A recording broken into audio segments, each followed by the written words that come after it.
Next we have Dr. P.K. Pant, RIL, who will be presenting his views.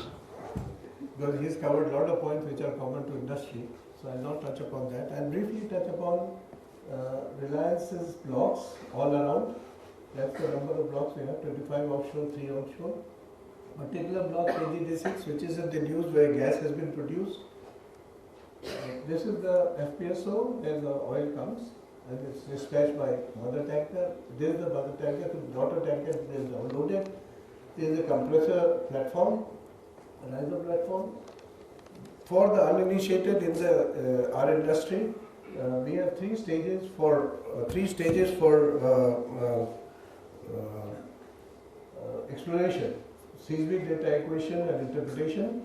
And second stage is exploratory drilling for confirmation of hydrocarbons. And third stage we go for development scheme.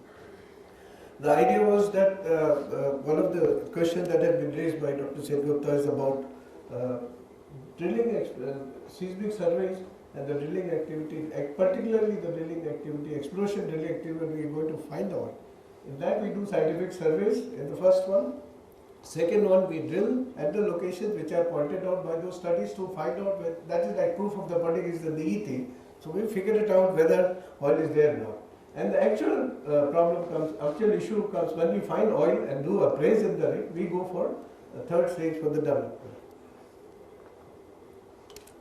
I'll skip this because this is going to take a long time.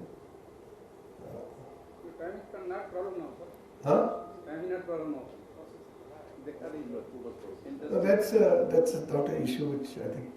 Here I wanted to talk about detailed how the detailed exploratory drilling is done, but I don't think it is required. We'll go to the next one.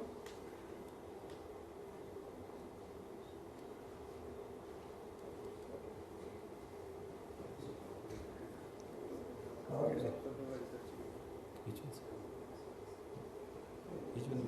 Next one. So is there a presentation will be done? There's a slide one.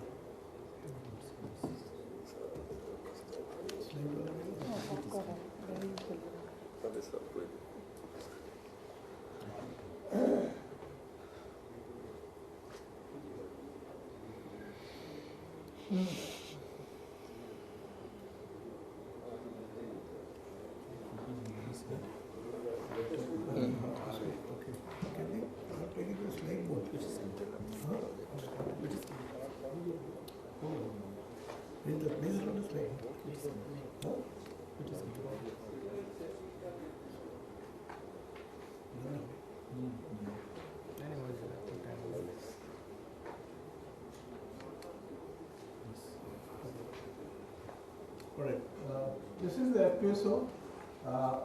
All the development KG-D6, there is a gas field and there is an oil field. All the development is in deep water, about 1200 meters, slightly different, that's why I'm trying to cover it up. All the facilities and the wells, etc., are about 1200 meters below. They go through a common pipe and then from there they are sent out through this. This is the arrangement from which the oil goes.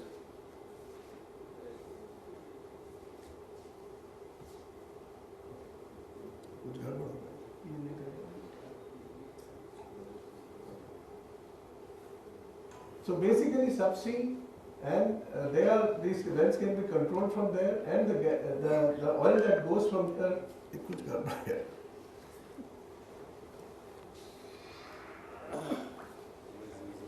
this is a very detailed slide, that's why it's creating a problem for me.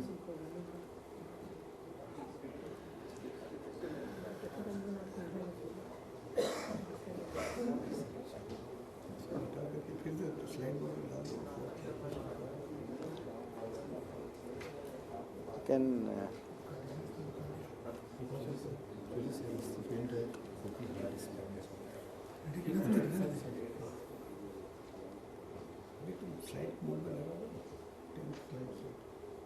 Okay.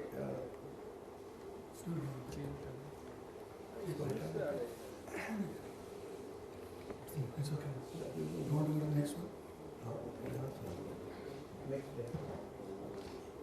So basically, in the deep water, the oil is taken by a daughter tanker and the condensate, the gas goes through compressor rising Can you speak, platform please, in into the Mic. Sorry. It is going into the, in that it goes to the compressor rising platform, and from there it goes to onshore for processing. Similarly, the oil also comes.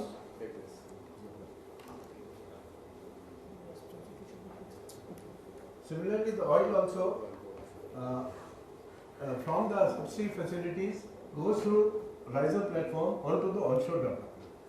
This is first deep water facility, that's why I'm trying to talk to you about it. It's slightly different because so far we have been platform based development. Next one.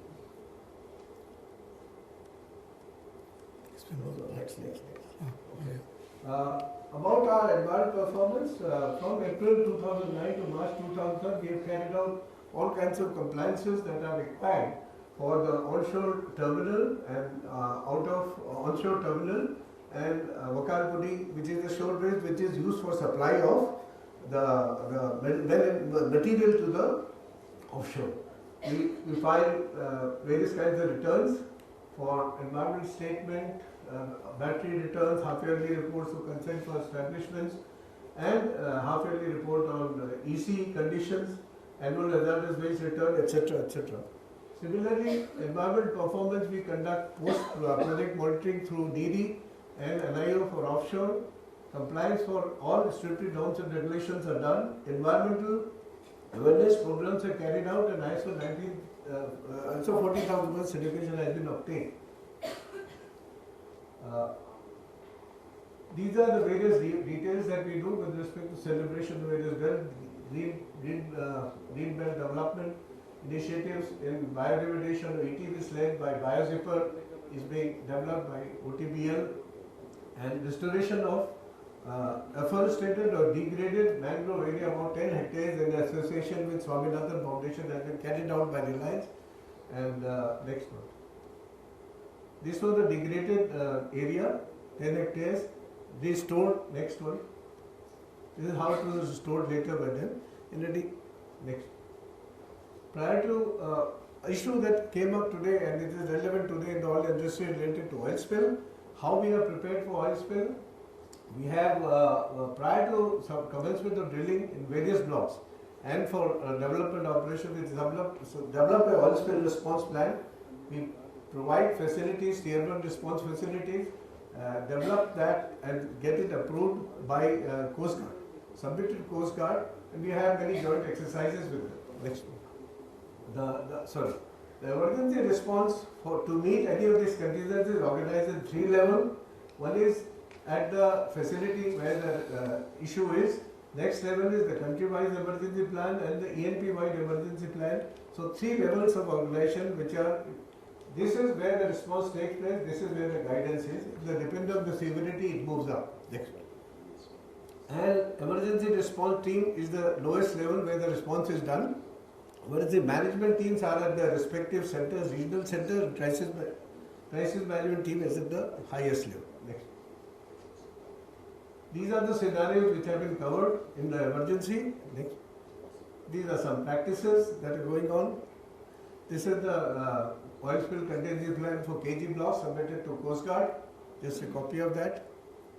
Various emergency walk drills have been carried out from time to time with Kakinada port officials, Coast Guards, and date-wise series of them. These are the facilities, the people who are trained, and this is actually work going on offshore. We deploy the booms. Next. These are various arrangements that we are showing to you for actual offshore deployment. This is the skimmer being lowered. Next. This is the arrangement that we make and that we fill it up, that the boom is covering and the skimmer takes away the oil. Then we go further. So we have series of exercises offshore has been done, including very deep offshore in the close to CRP, the platform. Next. There are some issues related to industry. We'd like to cover it up here. Most of it has been covered by Mr. Sharma. There are some which are not been covered. Maybe we should consider. And these issues are in US also, in Gulf of Mexico, large number of oil and gas operators are there. And they are looking at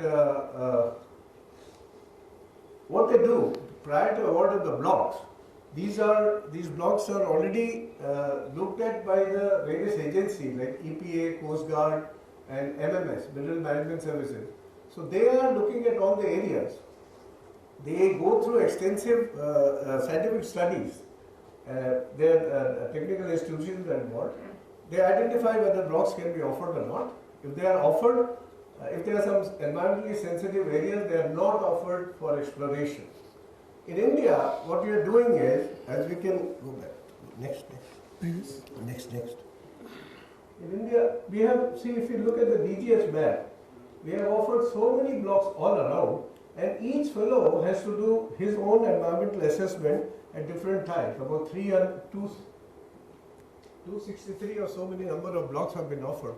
Now, if this whole area before being offered was being done by a centralized agency, then we would have much easier time. What we are finding now, that certain area there is a particular species which is available, or the turtles are migrating, or there are some platforms where missiles are, they're coming missile firing range. They have been offered by the government to us, and now what happens, sometimes we have to stop our operations because missiles are being fired. Yeah. And they say, you are Bhagwan Bharose, we'll try to see that it doesn't go. So these are the kind of things which could have been looked at in the joint operation to have it done. That's a request, Upar. Second one is what he also alluded about toxicity testing. So government regulation 546E, next one. The issue there was, next one.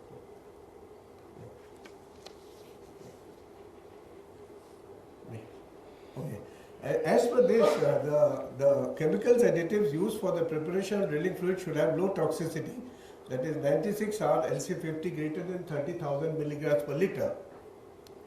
As per MICID toxicity or toxicity tests conducted on locally available sensitive species. And the chemicals used, mainly organics, should be biodegradable. Now the issue here is, this stipulation has been based on US EPA guidelines, where this they maintain these MICID shrimps, which are small species, larva of prawns or something, and they are so sensitive that even if you sneeze loud, they will die.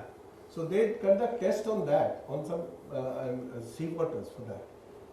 MICID shrimp species is not available here. Now when you do any toxicity test, whether it's done on a mouse or elephant, you will have a different result. So when we are specifying the guidelines, we should specify the species. So the species in the east coast and west coast will be different.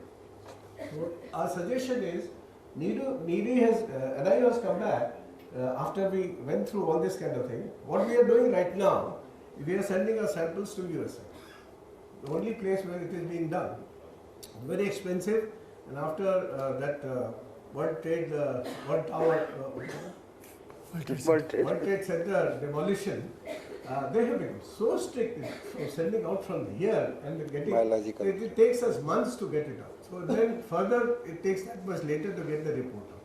So we have approached our Indian people. They have, NIO suggested that due to non-availability of MICID shrimps in Indian market, NIO is proposing to carry out toxicity tests on post-larval stages of black tiger prawns, which is Peneus monodon, very sensitive coastal marine species, by using suspended particulate phase in marine environment as per survey of EPA. This may be considered or may be debated further with the marine community whether this is the right species, if it is only shore-based, offshore will it be right or not, whether it is the same species available east coast or not. I think we need to conduct a debate, because this test is very critical. Biodegradability test we are able to do, but this test we are sending it out. I don't know how others are doing it, but this is a sensitive issue for us. Pansab time. They will discuss it. I think on native. We will discuss later, sir. We'll discuss later. We'll come to the end now. I think, please. Yeah. Yes. These are We wanted that previous one.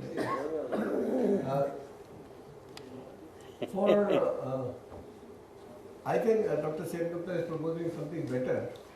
Because in this point, we are so far doing drilling for seismic wave DGH, and for exploratory drilling, we are again going through the entire process of clearance to the government. Our suggestion was that we should, if for that purpose, they are asking us whether you have a data, because this is a very short 1 month to 2 month activity, and for that to collect the data in deep water becomes very difficult. Okay, fine. Our suggestion was that we use historical data, which I alluded to previously also.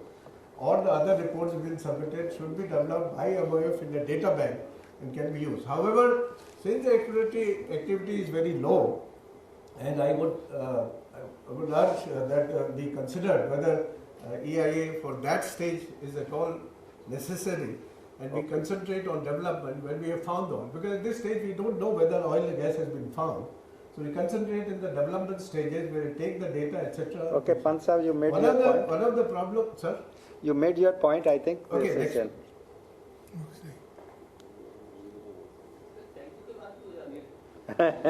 We went back.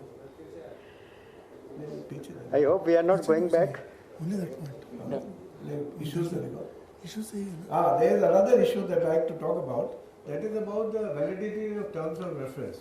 Validity of terms of reference has been kept as I think 2 that's years. a general Now question. for the project development projects take 5 to 6 years to mature, because we have to collect all kinds of data, etc. Because if this TOR expires and we are not ready with various clearances and we are not able to arrange finance, not able to arrange the technology, it takes the gestation period to 4 to 5 years for requests for TOR being used for development. Okay, I fine. think I will conclude with that. Thank you very much.